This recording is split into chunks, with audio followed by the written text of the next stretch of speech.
लेके आता है। ये जो आप सुन रहे हैं ये 14 अगस्त आज़ाद 1947 को भारत रावण गुलाम था। उसके भाषण है।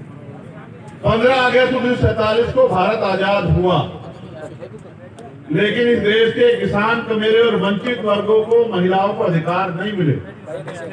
अधिकार मिले जब 26 जनवरी 1950 को बाबा साहब अम्बेडकर द्वारा लिखित संविधान इस देश में लागू हुआ। तब इस देश के वंचित वर्ग के लोगों को जानवरों के जीवन से इंसानों के जैसा जीवन जीने का अवसर मिला।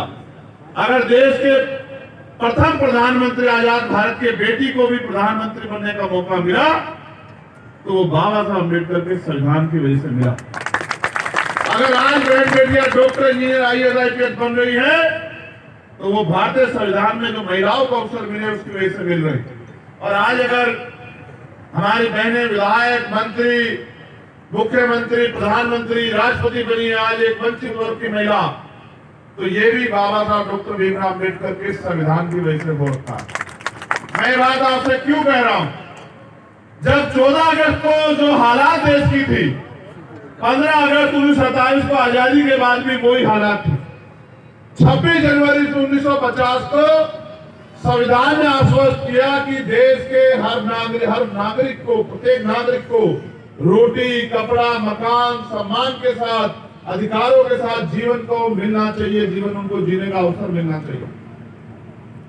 जिनके पास जमीन नहीं थी उनको जमीन मिलनी चाहिए, जिनके पास घर नहीं था उनको घर मिलना चाहिए, जिनके पास रोजगार नहीं था उनको रोजगार मिलना चाहिए, जिनको पढ़ने के अवसर नहीं थे उनको पढ़ने के अवसर मिलने चाहिए। जो असमानता, जातिवाद के शिकार थे उनको भी सार्वजनिक रूप से घूमने फिरने और नौकरी अवसर, रोजगार करने के अवसर मिलने चाहिए। जिनके उद्योग धंधे नहीं उनको उद्योग धंधे मिलने चाहिए। इसके लिए भारत में लोकतंत्र आया कि देश की आम जनता तक उनके वास्तविक अधिकार कैसे पहुंचे। जमीनें नहीं थी आपके पास, जिन जमीनों के लिए आप लड़ रहे हो ये जागीरदारों के पास हुआ करती थी।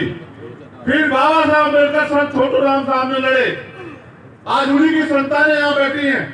वो लड़े और जमीनों के लिए लड़े कि जमीन मिले गरीब को, जमीन उसको मिले जो खेती कर रहा। और फिर भूमि जमींदारी आंदोलन हुआ, जमींदारी जो कानून था वो खत्म हुआ, कमजोर वंचित वर्ग के लोग पे जमीन आई, तब आपने खेत में हल चलाया। और आज उन जमीनों को जो आपको आजादी के बाद मिली उनको ये सरकारें छीनने का काम कर रही।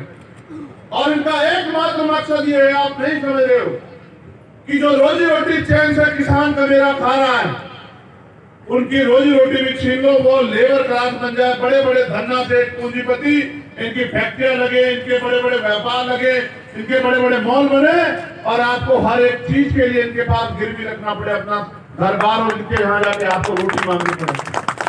एक किसान पैदा करता है बंजर भूमि को। मेरे पिताजी प्रेम स्कूल के हेडमास्टर थे और उन्होंने मुझे सिखाया, वो खेती भी करते थे, रात को जाके पानी देते, तब जाके फसल पैदा होती। फिर प्राकृतिक मार है, फिर चोर भी ले जाता है, तमाम तरह की मुसीबतें हैं, उसके बाद फसल तैयार होती है। MSP की कोई गारंटी नहीं। आप लड़ रहे हो, आपकी जमीन छीन गई, किसकी वजह से छीन? आपको नहीं पता। मैं तो नवलगढ़ की जनता पे वो कर रहा हूं भाई, मेरी बात पे गौर करना आप सब लोग।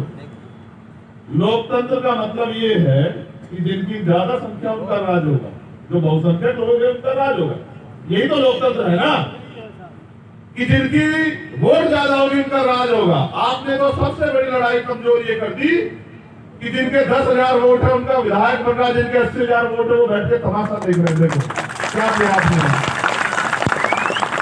मैं ये नहीं कह रहा कि दूसरे लोग नहीं बन, सब बन सकते हैं, लेकिन आप ये बताओ, अगर दुश्मन के हाथ में औजार दोगे तो आपका इलाज करेगा नहीं करेगा? बताओ। करेगा।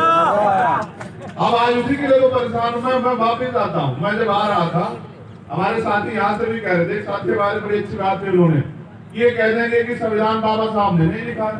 संविधान तो क्या नाम बताया उनका? ए भैया थोड़ा गीत बात मत बताओ। बाबा साहब अम्बेडकर की औलादे जिंदा है। इतिहास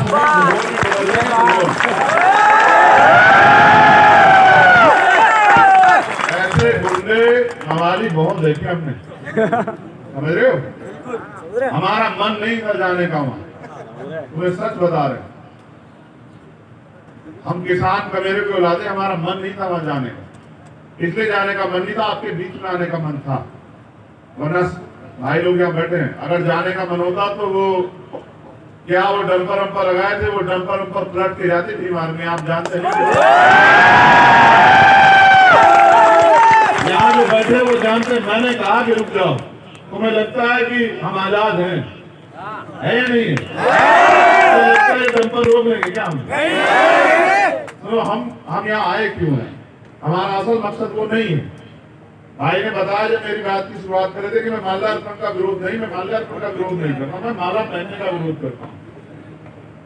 माल्यार्पण तो मैं अपने महापुरुषों को करता हूँ, इसलिए करता हूँ, उनका कर्ज है हमारे ऊपर, उन्होंने हमारे लिए बलिदान दिया, वो हमारे लिए लड़े, संघर्ष किया, एक एक अधिकार के लिए जो आंदोलन किया, लाठियां खाई। हम क्रांतिकारियों के बच्चे हैं, हमें इस बात पे फख्र है देश में, किसान कमेरे पे ला दें।